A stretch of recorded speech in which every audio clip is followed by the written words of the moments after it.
of inherent multiplication of artificial indebtedness, listen to this part carefully, in proportion to the circulation or remaining capacity to pay. That's why it kills you. Okay? So, in effort to stimulate the economy, damn, the economy is killing itself. You know, you don't stimulate that. You're trying to provide some relief to the unwitting subjects of it who won't rise up and say, no more of this. That's what's going on here, you know. So the Federal Reserve is attempting to drive exceedingly low interest rates yet lower, okay, by purchasing $600 billion more of Treasury debt by June of next year. And this is what I'm telling you, okay? What did that just say right there? By purchasing $600 billion more of Treasury debt. Son of a, you know what? That's just that much more debt that we're supposed to service. But the taxes won't go up because federal taxes are already to where we can't withstand any further increases. We're going to collapse anyway, okay? So here's $600 billion more debt in this lie of economy that they're rescuing, not to help you, to preserve their crime. Now, Paul Craig Roberts isn't telling you what the nature of the crime is. He's complaining that they're introducing more money into circulation to replace what we're paying out of it. We're not wallowing in piles of money. There isn't circulatory inflation. Money is disappearing at an ever faster rate because even as they reduce the interest rates, the sum of debt is so much greater. It's going here another $600 billion just on federal debt. We're not talking private. We're just talking federal debt. Okay, some of the federal debt, you know.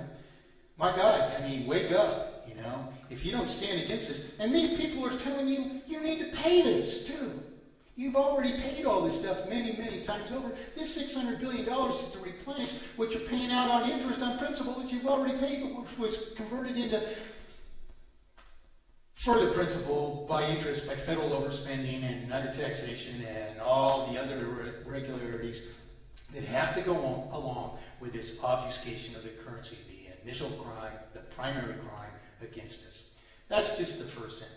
The idea is that by making credit more plentiful, businesses and individuals will be able to borrow on easier terms, thus helping to revive investment and consumer spending. But of course, if it was fixed, you know, you wouldn't have to do that. But that's the basic idea, all right, you know. The Fed's decision is puzzling, he says. Interest rates already are very low. Well, what's puzzling about that? If you've got this much debt that you don't even know the real extent of, it's so huge, it's phenomenal. When you start accounting for all the further things that have been done to like artificially maintain securities prices, you know, this, you know, derivatives fiasco, and you know, the Enron thing is just a drop in the bucket. All that stuff just adds up. The guttiness of Social Security under Clinton, which is not considered part of the debt now. It's estimated to be anywhere from like $50 to $100 trillion of further debt, which is not called debt anymore. It's quote, near-term unfunded federal liabilities, unquote. A bunch of bullshit terminology that's designed to deceive fools, you know. The Fed's decision is puzzling. Interest rates already are very low. They should be zero. They should have been zero from day one. Why are we paying these damn banks a damn penny for merely publishing evidence of our promissory obligations to each other and first laundering the principal into their possession and then charging us interest, which multiplies all this debt into a terminal debt, which means that we can't afford the rates of interest, of course. Even if the Fed succeeds in reducing them a bit more, the stimulative effect is likely to be small. No kidding. When you've got all this debt that you are servicing, you're paying it out of circulation, you've exceeded your creditworthiness, you can't borrow anymore. That's it. In fact, the Fed's low interest rate policy, he goes on, denies interest income to retirees and reduces consumer spending by more than it increases it via credit expansion. Big can of worms here. You know, the oldest generation collecting from the generations that follow them is a necessity, a quote-unquote necessity, which is imposed by this obfuscation of the currency. This isn't what grandma really wants to do to her grandchildren, you see.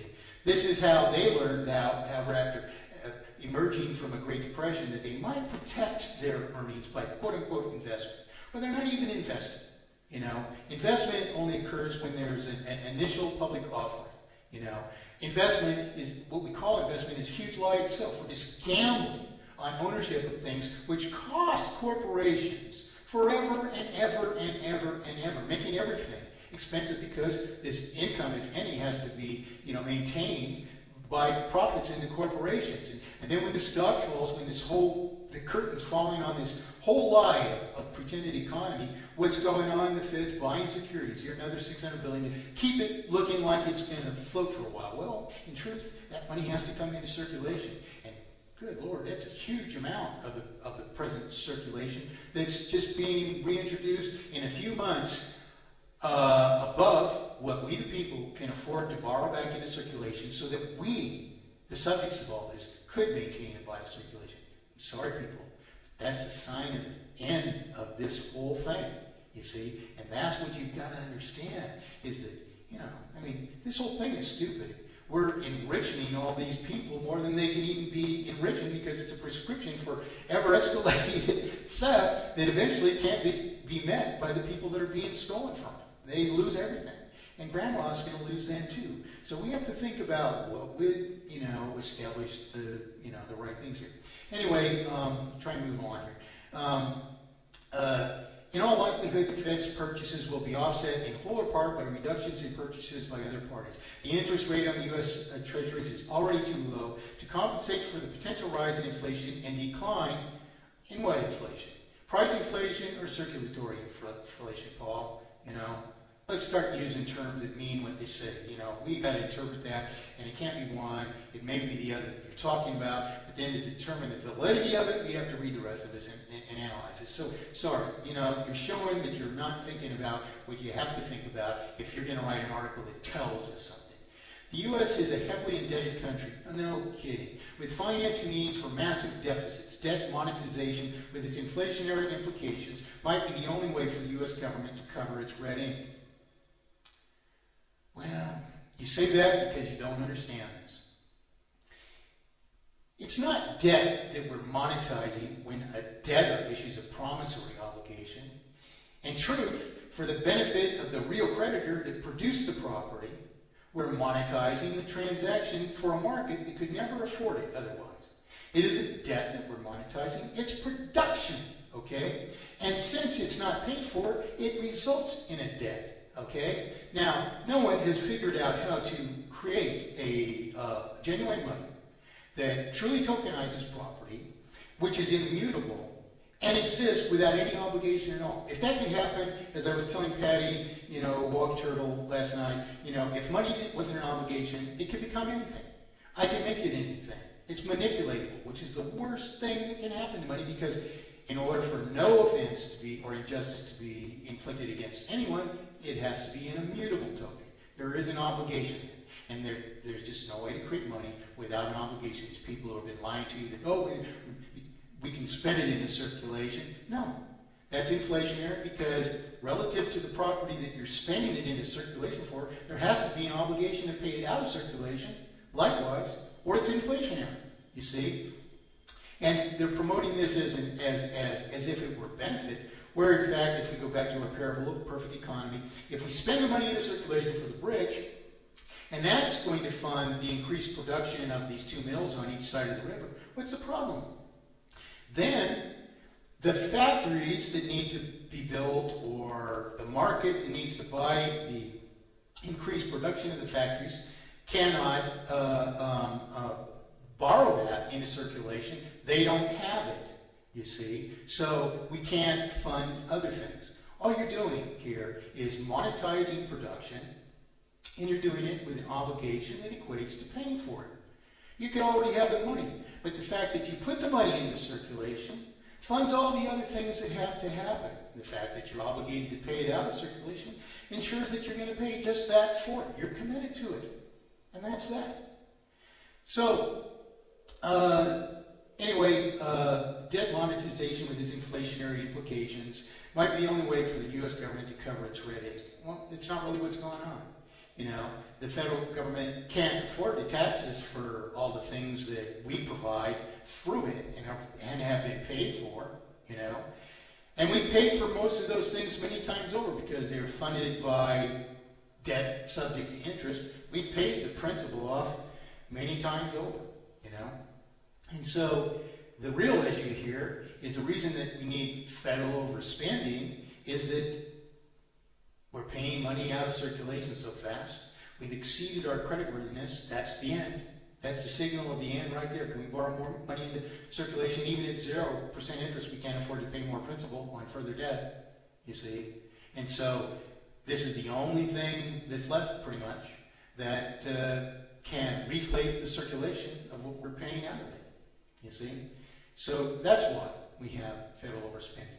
Anyway, he goes on. I'm not sure whether this is, you know, it's kind of, I can see it's preposterous.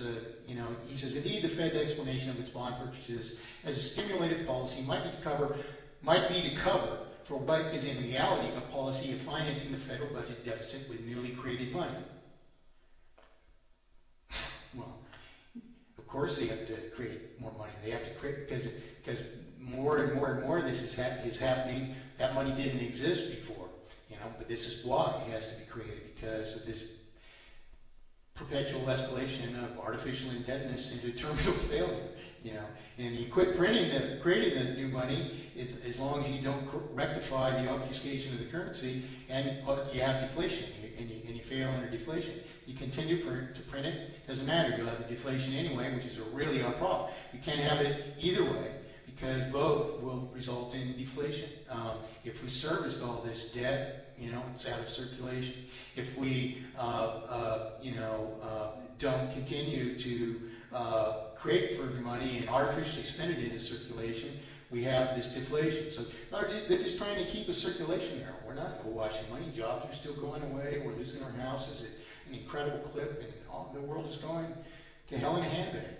If foreign holders of U.S. assets decided that the yield is insufficient to cover the dollar's loss, forget it. I'm done with you, Craig. You know, that's enough. Okay. I also received another article, but I see we've got 45 minutes to 3 hours here. That the Federal Reserve caused the Great Depression. Well, thank you. Other people are picking up on this and saying things, but this one's sort of important to us because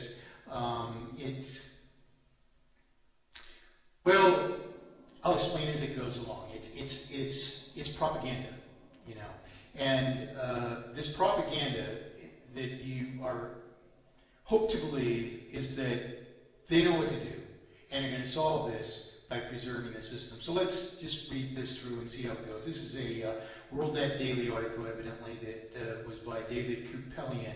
Okay, there's a caption that came along the top of it. The Fed chief says, Federal Reserve caused Great Depression. Fed chief says, we did it. Very sorry, won't do it again. Well, I had this paper for so many years in proving that they caused it, and it's by the obfuscation of the currency. So if they're saying we did it, we're very sorry, we won't do it again, what they're trying to give you is the impression that there's some way that they can maintain this crime against us and not cause another depression. You understand that now, so follow along and see if this isn't a lie. Despite the very theories espoused by many establishment economists, it was none other than the Federal Reserve that caused the Great Depression and the horrific suffering, deprivation, and dislocation America and the world experienced in its wake. I use that word wake an awful lot in that paper. Maybe somebody leaked through. At least that's the clearly stated view of current Fed Chairman Ben Bernanke. The worldwide economic, of course he's not anymore, the worldwide economic downturn called the Great Depression, which persisted from 1929 until about 1939, was the longest and worst depression ever experienced by the industrialized Western world. While originating in the U.S., it ended up causing drastic declines in output, severe unemployment, and the acute deflation, the very thing that I say, the only result that you can experience it, this thing in the end. We exceed our creditworthiness, we're paying the money out of circulation, we can't borrow it back, and there you have it. We don't have enough money to sustain our industry and commerce, and that's that. know. And so they're artificially sustaining this by federal overspending to this point. We're actually beyond the brink of terminal failure. And it can only